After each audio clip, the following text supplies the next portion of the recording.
NASA की तरफ से भेजा गया वर्जर 1 यान साल 1980 में सैटर्न के बहुत ही करीब से गुजरा था, जिसने हमें सैटर्न के रिंग के बारे में बताया। इसी के साथ भेजी सैटर्न के चांद की तस्वीर, जिसका नाम था टाइटन। एक ऐसा चांद जिसका बहुत ही मोटा एटमॉस्फेयर था, जिसने साइंसदानों के पहली बार में ही दिल जीत ली। फिर नासा ने डिसाइड कर लिया कि हमें सैटर्न के उस चांद पे जाना ही चाहिए, लेकिन ये कोई आसान मिशन नहीं था। इसलिए नासा ईएसए यानी कि यूरोपियन स्पेस एजेंसी, एएसआई यानी इटालियन स्पेस एजेंसी ने में मिशन करने का प्लान किया, जिसमें हम पहली बार सैटर्न को ऑर्बिट करने वाले थे। एक ऐसा मिशन जो कि करीब 20 साल तक चलने वाला था। इस मिशन में हमने सैटर्न को बहुत ही करीब से देखा। और इस मिशन की सबसे बड़ी बात यह है कि हम पहली बार किसी दूसरे प्लैनेट के चांद पे लैंड करने वाले थे। इससे पहले भी हमने कई दूसरे प्लैनेट्स पे लैंड किया है। इस वजह से ये मिशन हमारे लिए बहुत ज़्यादा मुश्किल तो नहीं होने वाला था, लेकिन ये हमारे लिए बहुत बड़ी बात है कि हम किसी दूसरे प्लैनेट के चांद पर लैंड करने जा रहे थे। उस चांद पर कुछ भी हो सकता था, क्योंकि गहरे बादलों से ढका हुआ था। आखिर इस चांद के अंदर क्या था और ऐसी क्या बात थी जिससे साइंसदानों को लगा कि ज़मीन के बाद इस चांद पे ज़िंदगी हो सकती है। टाइटन, जो कि मरकरी से भी बड़ा है और ज़मीन के बाद ये एक इकलौता चांद है जहाँ पर की सॉलिड सतह मौजूद है, यानी कि ये सैटर्न के ऑर्बिट में ना होकर सूरज के चक्कर लगाता तो हम इसे एक प्लैनेट मानते। कि एक चांद है, एक खास तरह का चांद, जिसकी वजह से इसका एक खास नाम भी है, प्लैनेट लाइक मून, यानी कि ज़मीन जैसा नज़र आने वाला चांद। जुपिटर के चांद गैनीमेड के बाद टाइटन हमारे सोलर सिस्टम का सबसे बड़ा चांद है। टाइटन ही हमारे सोलर सिस्टम का सबसे बड़ा चांद है। टाइटन हमारे चांद से 50% बड़ा है। टाइटन का डायामीटर 51,049 किलोमीटर है। ये हमारे चांद से 80% ज़्यादा मैसिव है। टाइटन की फ़ोटो मिलने के बाद से साइंसदान उस पर जाने के लिए बेताब हो गए और 15 अगस्त 1997 को किया गया कैसिनी वेगस स्पेसक्राफ्ट को ने स्पेस में 7 सालों तक सफ़र किया और फिर 1 जुलाई 2004 को ये स्पेसक्राफ्ट सैटर्न के ऑर्बिट में सही सलामत पहुंचा। सैटर्न पर इससे पहले भी 3 मिशन भेजे जा चुके थे, पायोनियर, वेजर 1 और वेजर 2। तीनों मिशन की वजह से हमारे पास सैटर्न के बारे में कुछ डाटा मौजूद था। इन तीनों मिशन में स्पेसक्राफ्ट ने सैटर्न के ऑर्बिट के पास से सिर्फ बाईपास किया था, लेकिन कैसिनी एक पहला ऐसा मिशन था जिसमें हम सैटर्न के ऑर्बिट में चक्कर लगाने वाले थे। कैसिनी ने हमें जो तस्वीरें भेजी, इसकी वजह से हम सैटर्न को बहुत ही अच्छे से देख पाए और पहली बार हमने सैटर्न को इतने करीब से देखा। कैसिनी अपने साथ एक मुसाफिर को भी लेके जा रहा था, जो कि सैटर्न के सबसे बड़े चांद टाइटन पे लैंड करने वाला था।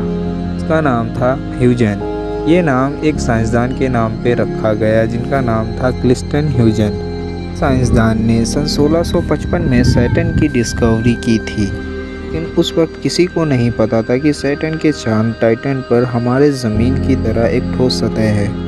टाइटन की सतह को हमने पहली बार वर्जिन मिशन के दौरान देखा, लेकिन हम वर्जिन मिशन के स्पेसक्राफ्ट के ज़रिए टाइटन की सतह के नीचे नहीं देख पाए थे और हमें इसकी सतह के नीचे देखना था कि टाइटन की सतह के नीचे आखिर है क्या। और यही जानने के लिए कैसिनी को टाइटन के पास भेजा गया था।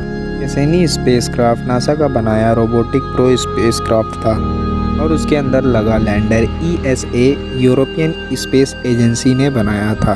सन 2004 के आखिर में कैसिनी सैटर्न के ऑर्बिट में पहुंच गया और फिर 24 दिसंबर 2004 को कैसिनी से ह्यूजेंस को अलग कर दिया गया। ह्यूजेंस अपने मिशन पे था और कैसिनी ने भी सैटर्न के ऑर्बिट से उसकी कुछ तस्वीरें भेजना शुरू कर दी।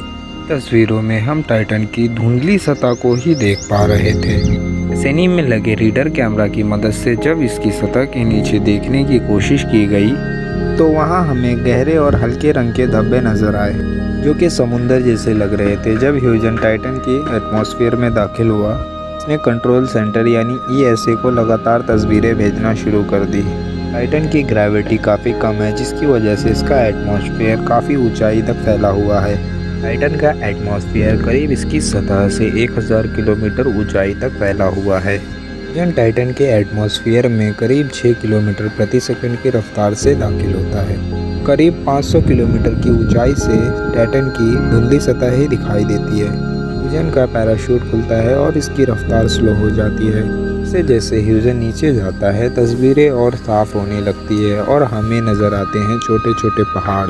और ह्यूजन ने हमें जो तस्वीरें भेजी थी इसकी मदद से हम नेडियो के पैटर्न को भी देख रहे थे, ठीक जैसा यहाँ ज़मीन पर देखने को मिलता है, जो कि बहुत ही अजीब बात है क्योंकि सूरज से करीब 1.4 अरब किलोमीटर दूर यहाँ का टेम्परेचर करीब 179 डिग्री सेंटीग्रेड है। इतने टेम्परेचर में यहाँ लिक्विड दरिया और समुद्र कैसे मौजूद हो सकते हैं। टाइटन का मोटा एटमॉस्फेयर बना है 98.4% नाइट्रोजन, 1.4% मीथेन और 0.1% हाइड्रोजन गैस से। यानी ज़मीन के बाद टाइटन के पास ही दूसरा नाइट्रोजन एटमॉस्फेयर है। लेकिन साइंसदानों के दिमाग में ये चल रहा था यहाँ पर ये दरिया बने तो कैसे, क्योंकि इतनी सर्दी में पानी का लिक्विड फॉर्म में रहना नामुमकिन है। इसका जवाब छुपा था टाइटन के एटमॉस्फेयर में। टाइटन के एटमॉस्फेयर में हमें नाइट्रोजन के बाद मीथेन ही ज़्यादा मिकदार में देखने को मिलती है। लेबोरेटरी एक्सपेरिमेंट के जरिए साइंसदानों ने देखा मीथेन जैसे हाइड्रोकार्बोनिक कंपाउंड इतने कम टेम्परेचर में भी लिक्विड फॉर्म में रह सकते हैं। इसका मतलब टाइटन पे बने ये समुद्र पानी के नहीं बल्कि मीथेन से बने हुए थे। टाइटन एक ऐसी जगह है जो देखने में बिल्कुल हमारी ज़मीन जैसी लगती है। यहाँ पर पहाड़ भी है, समुद्र भी है, लेकिन ये ज़मीन से बिल्कुल अलग है। टाइटन की ज़मीन बनी हुई है बर्फीले हाइड्रोकार्बन और पानी से। टाइटन पे मौजूद ये रेगिस्तान और पहाड़ सब बर्फीले हैं। टाइटन के इतने कम टेम्परेचर में पानी, बर्फीली चट्टान और मीथेन लिक्विड की शक्ल में बर्ताव करते हैं। 14 जनवरी 2005 को जब ह्यूजन टाइटन की सतह पे लैंड हुआ उसने कुछ सेकंड तक ज़मीन पे कुछ तस्वीरें भेजी।